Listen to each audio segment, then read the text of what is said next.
meteorologist Chase Jones.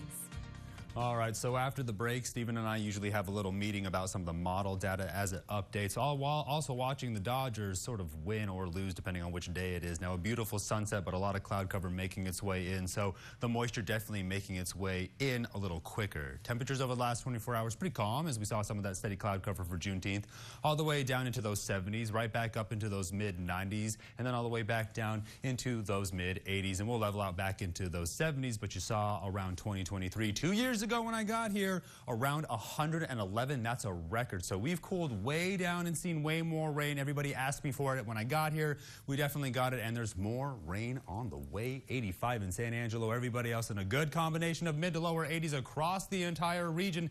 Take a good look. Shades of yellow on their way in, shades of pink on their way out. 89 up there in Robert Lee, 85 down there in Junction, looking like 7 degrees across the entire Concho Valley.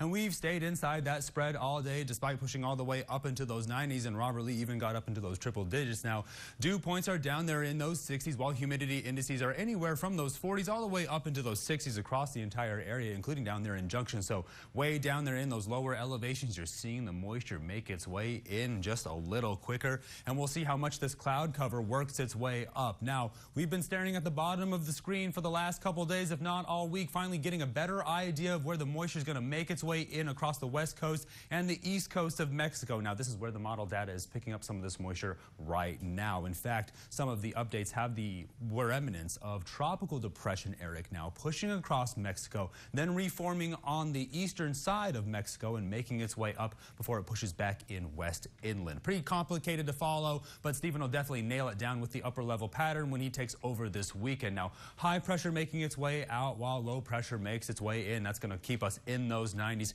Pretty humid in this area, feeling pretty tropical. Then you see this widespread high pressure across the southern part of the United States. Both of these systems are going to push together, and we're going to see pretty calm, stagnant conditions across the entire area. A massive stationary boundary. Now, water vapor imagery showing you the dry air as it works its way in. You can see where it's all colliding across the entire area. Earlier today, my technical director was asking me whether or not he's going to see a little bit of rain shower activity in the eastern side of Texas. You can see where it's coming together, but you see how complicated it is to sort of nail it down, Joey. As we start to make our way into the severe weather outlook, it still stayed clear of the Concho Valley, if not the state of Texas, so that's the high pressure we're keeping our eye on. But this shape is where our cold front's going to start working its way in from the northwest. Now, down at the surface, red flag alerts are still going pretty strong, but we're keeping our eye on the explosive convection as it works across the Dakotas, all across parts of Colorado, into the panhandle of Oklahoma, then across the Gulf Coast. And you can see how busy it is out there as we're trying to figure out what's going on. This is why I need Stephen with me constantly as we keep our eye on the remnants of Tropical Depression Erick working its way across Mexico. It's the entire country as it works around the southern part of Texas with that cold front.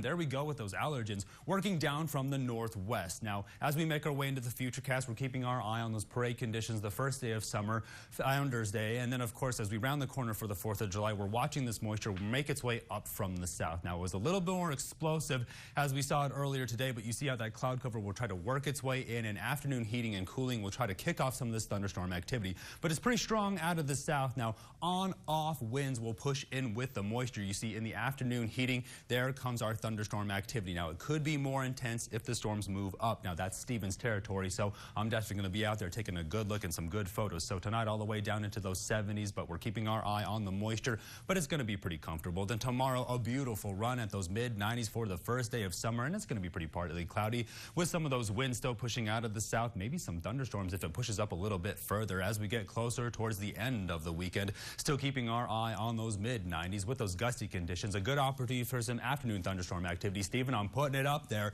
Then as we get closer towards the 4th of July, still holding on to those mid-90s while those overnight lows just level out in those lower 70s. Stay tuned more to the break. You're watching KSAN News at 10.